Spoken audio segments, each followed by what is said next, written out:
Gas-powered motorcycles are now effectively banned in 12 U.S. states. Riders are being turned away across 12 U.S. states, dropped by insurers, and left without parts or service, without a single recall.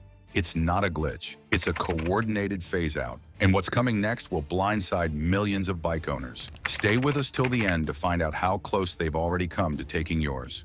The bike still works, but the state says no. It starts like any ordinary visit to the DMV. A rider walks in, title in hand, paperwork ready, confident their gas-powered motorcycle, well-maintained, emissions-tested, and fully operational, will pass without issue. But when the clerk types in the VIN, the screen flashes red. Registration denied. Vehicle non-compliant with current state standards. There is no appeal, no warning letter, no transition window. The bike still runs. It still meets federal emission standards. And yet in California and New York, along with a growing number of other states, it's no longer legal to ride it. What's happening isn't a recall.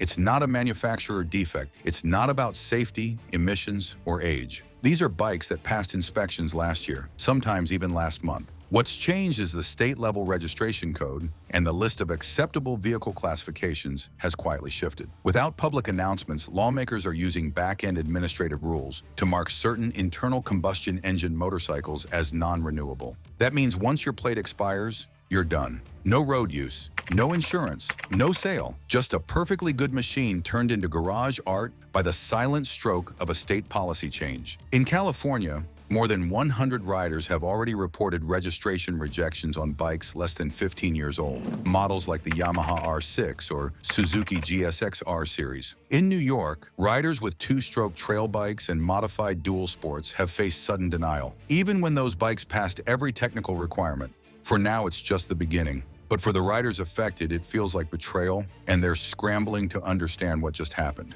But understanding doesn't help when the DMV has already flagged your bike as not eligible for use on public roads. And the worst part? You usually find out after you've paid your renewal fee, and that's just the first shock. The next one comes when riders realize they're not being told the whole story because the system that blocks them won't even explain itself. We've done the digging to bring you the inside story on how these bans are affecting riders like you. Like, if you think this is going too far, drop a comment with your thoughts and let's keep the conversation rolling. The registration trap. For decades, registration was simple. You paid your renewal fee, passed a safety or emissions inspection, and kept riding.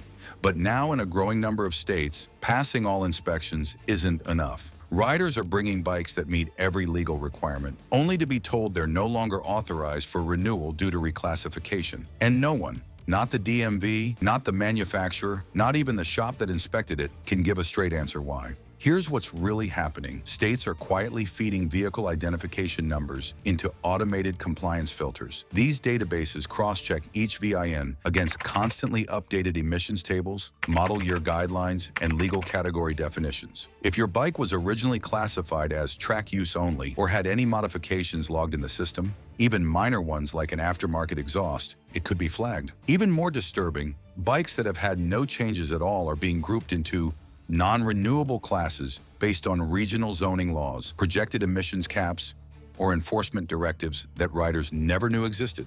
Riders in Oregon have reported being told their registrations were denied because their bikes no longer qualify under Section 23E. When asked what that meant, clerks couldn't explain. In Illinois, DMV systems now auto-reject certain model years of sport bikes, not because they're unsafe, but because their estimated nitrogen oxide output exceeds what's allowed in transitioning counties. And none of these shifts are publicized.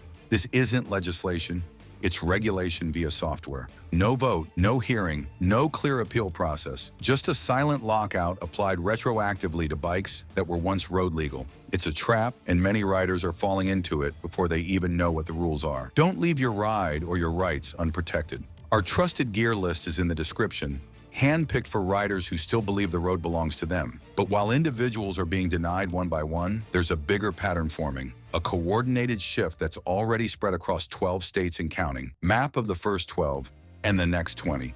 If you think this is just a California thing, you're already behind. As of this year, 12 states have implemented some form of legal restriction on gas-powered motorcycles, either through emissions-based registration bans, low-emission urban zones, or back-end VIN filtering. These include California, New York, Oregon, Washington, New Jersey, Massachusetts, Connecticut, Illinois, Vermont, Colorado, Maryland, and Rhode Island. In each state, the methods vary, but the outcome is the same. Gas bikes are being pushed off the road. In New Jersey, bikes from before 2010 are no longer eligible for urban use in specific counties. In Oregon, certain brands have been flagged for non-renewal classification, regardless of mileage or upkeep. In Vermont, a list of legacy combustion models was quietly released to insurance providers, but never made public. And now other states are watching closely. Policy advisors in Minnesota, Virginia, and even Pennsylvania have introduced draft language for similar emissions-linked vehicle phasing programs. Some proposals suggest a hard stop for new gas bike registrations by 2027. Others call for graduated compliance zones where gas motorcycles will be subject to higher fees, increased inspections, or outright exclusion from metropolitan roads. And it doesn't stop there. Digital compliance systems are spreading from state to state thanks to shared contracts with third-party enforcement tech firms. The same back-end database that flags your VIN in New York may now flag it in Colorado, even if the law hasn't caught up yet. This is no longer isolated policy. It's a coordinated movement, quiet, technical, and designed to bypass public resistance by operating entirely below the radar. And yet, riders are not staying quiet anymore. Some of the earliest denials triggered outrage, so intense it couldn't be ignored. The first outrage. It started as a single post on social media. A rider in Sacramento filmed himself at the DMV, shocked and furious as his perfectly legal emissions pass bike was rejected for renewal. The video exploded overnight, with hundreds of thousands of views and comments from confused and furious bikers across the country. Within days, more stories emerged. Riders in Queens, Portland, and Boston all reported the same thing: silent reclassification, no recourse, and the sudden disappearance of their riding rights. That's when the outrage turned public. Online communities organized, forums lit up with VIN-check tools, exemption loopholes, and legal templates. Some riders began organizing in-person protests outside DMV offices, bringing placards, revving engines, and demanding transparency. Others turned to independent media, calling out specific officials by name. One petition in Oregon reached 30,000 signatures in 2 days, demanding an immediate rollback of the reclassification system. But even more telling was the reaction from lawmakers. Local representatives in Florida and Texas introduced rider protection bills in direct response to the viral backlash, seeking to block any automated VIN restrictions without public disclosure. In New York, one state senator admitted in an off-the-record interview that, "We've underestimated the backlash on this one." The rage was real. It wasn't just about the loss of a hobby, it was the erasure of identity, freedom, and access, all without consent. Riders who had followed every rule felt betrayed by a system that changed the rules mid-game and refused to explain why. But these bans aren't just legal, they're structural, and they've been in motion for years. Zero-emission zones are spreading fast. It does not start with a ban, it starts with a line drawn on a map. Across major American cities, San Francisco, New York, Seattle, local ordinances are quietly enforcing zero-emission zones. If your vehicle uses gas, it is no longer welcome. Not because it's broken, not because it's noisy, just because it burns fuel. For thousands of riders, it feels like a trap. One day you can ride downtown, the next you're slapped with a fine, no warning, no grace period, no signage you can see in time. These zones don't just block you from riding in, they choke off where you can park, where you can service your bike, and in some cases, even where you can sell it. And it is spreading. Over 30 municipalities are in planning phases to expand these zones, some as early as 2026. The justification? Cleaner air, safer streets, fewer emissions. The result? A de facto ban enforced by geography, not legislation. Bikers who commute into the city for work, meet up with friends for rides, or simply want to enjoy public roads are being slowly erased. Not with police checkpoints, but with automated license plate scanners and mailed citations. It's surveillance disguised as sustainability. But the most powerful engine driving these restrictions isn't a mayor, it's the Environmental Protection Agency, and their next move may seal the fate of combustion. EPA policy, the slow legal strangulation. It does not say banned. It never uses that word, but buried deep in the Environmental Protection Agency's new Tier 4 emission rules is a truth no motorcycle manufacturer wants to admit. Building gas bikes that meet future standards may soon be impossible. The new regulations, set to phase in between 2025 and 2030, impose such strict carbon output thresholds that even the most efficient combustion motorcycles, single-cylinder, fuel-injected, low-displacement machines will struggle to comply without expensive exhaust treatment systems. For large displacement models, it is a death sentence. Instead of outlawing gas outright, the EPA has chosen a more surgical tool: compliance pressure.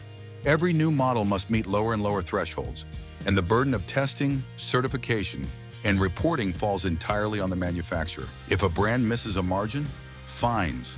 If they exceed emissions limits, recall or reclassification. This is how the ban happens without saying ban. Bikes are not technically illegal, but they become economically unviable to produce. The tooling, the testing, the certification, the liability, it all adds up. And smaller manufacturers, especially those focused on performance machines, may not survive the transition. The slow strangulation tactic works because it is hard to protest. There's no headline, just a series of increasingly narrow technical windows that close one by one. And by the time riders realize what's happening, most of their favorite gas models are gone, not because of a law, but because the market gave up. And just as the government tightens the leash, manufacturers themselves are deciding to drop the rope completely. When brands abandon the fight, for years, bikers counted on the brands they loved to push back, to stand up for combustion, to defend what riding meant. But now even the biggest names are waving the white flag and doing it quietly.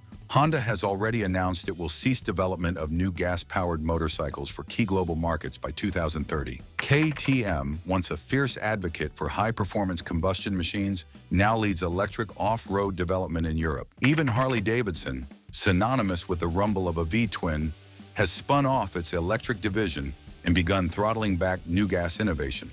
Why are they backing off? Because the cost of compliance is rising, while the incentive to go electric is exploding.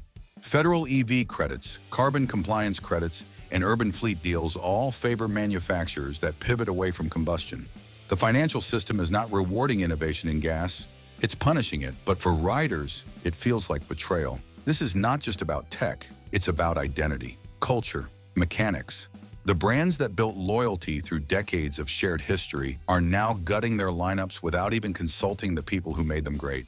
But these decisions didn't happen in a vacuum. There's a hidden network of power players who made sure the gas era would end. Behind the curtain, the lobbies that pushed it through. No vote, no hearing, no headline. And yet an entire class of motorcycles is vanishing. How? Because riders weren't in the room when the real decisions were made. Behind the scenes, a powerful alliance of interests has been shaping the anti-combustion landscape for years. Environmental nonprofits like the Sierra Club, vehicle policy arms of large tech companies, and even insurance conglomerates have all backed quiet legislative efforts to restrict gas-powered bikes, not because of safety or demand, but because electric transition equals market control. Electric motorcycles are easier to track, easier to regulate, and easier to connect to digital ecosystems. For companies building smart city infrastructure or vehicle tracking systems, removing gas bikes is not just good policy, it's good business. Insurance firms have lobbied for higher premiums on combustion models in emissions-heavy zip codes. Urban planning firms have pitched gas exclusion zones under the banner of green corridors. Electric vehicle manufacturers have donated to state transportation boards that shape vehicle definitions. The result?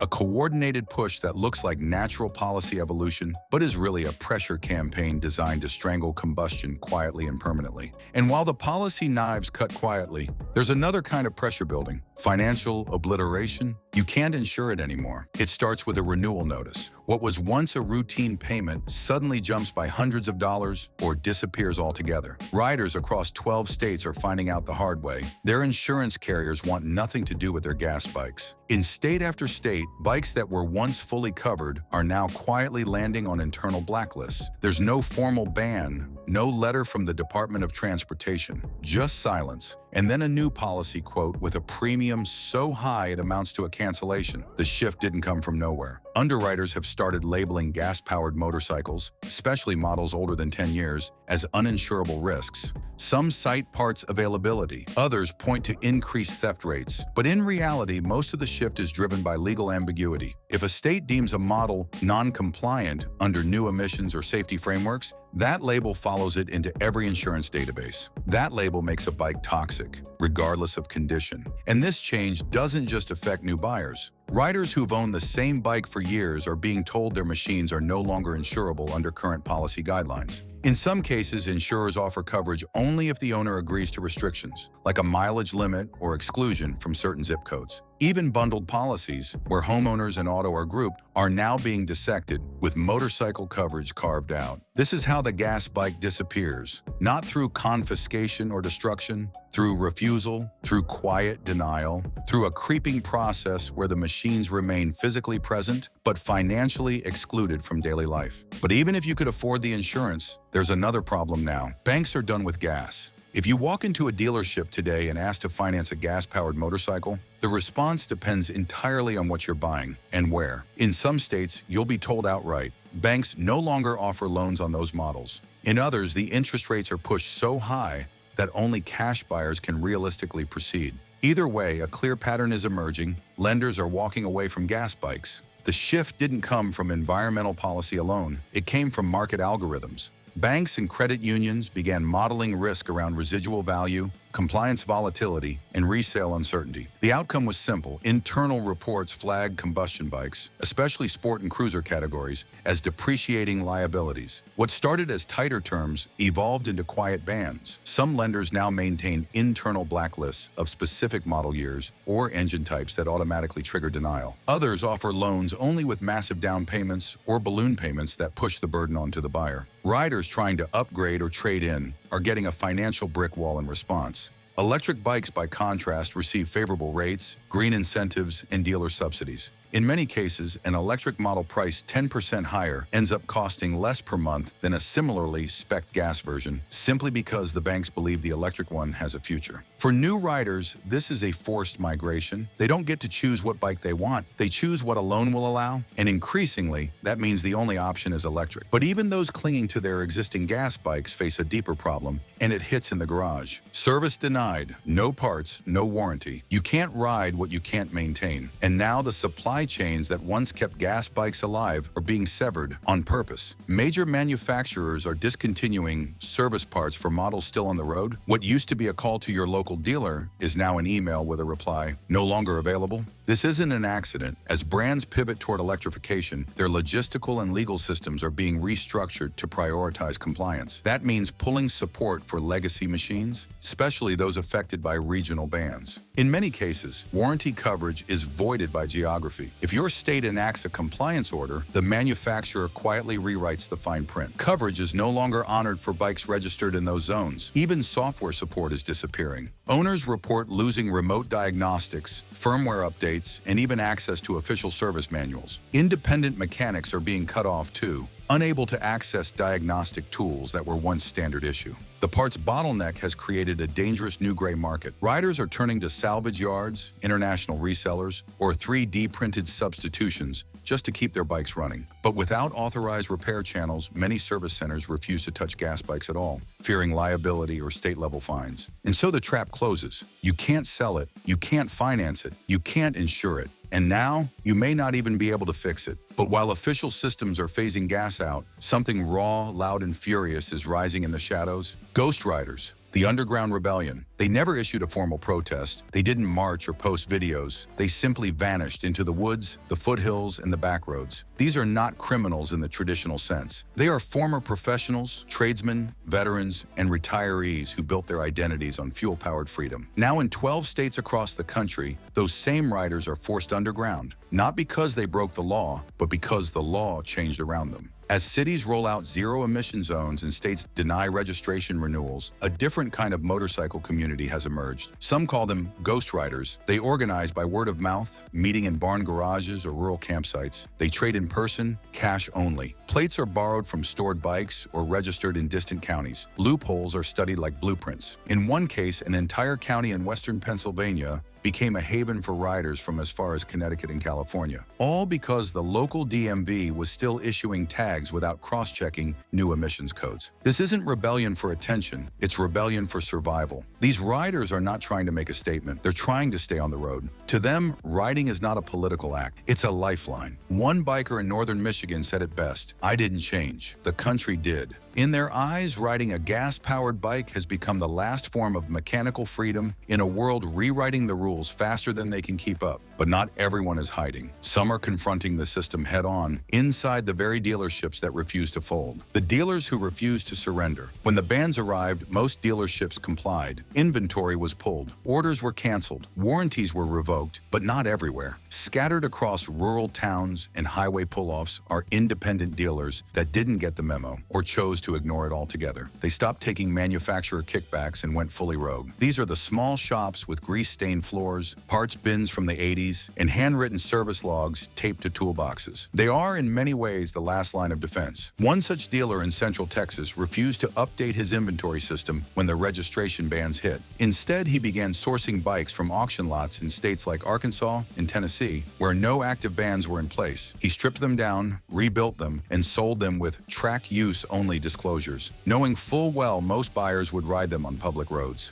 "I'm not breaking the law, he said. I'm selling machines that work. What people do with them is their business." In Florida, another repair shop began fabricating custom parts for banned models after parts availability vanished. The owner, a former Harley technician, says he saw a 1,000% increase in requests for carburetor rebuilds and exhaust retrofits. These aren't collectors. They're daily riders. They're just trying to hold on to what they already own. These dealers are not motivated by profit. Many are losing money. What drives them is loyalty to the machines, to the culture, and to a belief that transportation should not be a political pawn. Still, even they admit they're on borrowed time. That's why their eyes are now on the states fighting back. Red state shield laws. In places like Texas, Florida, and Tennessee, the ban didn't just trigger anger, it sparked legislation. What started as a few frustrated statements from governors turned into full-blown policy resistance. In Texas, a new law passed in 2025 prevents state agencies from adopting any federal emissions rule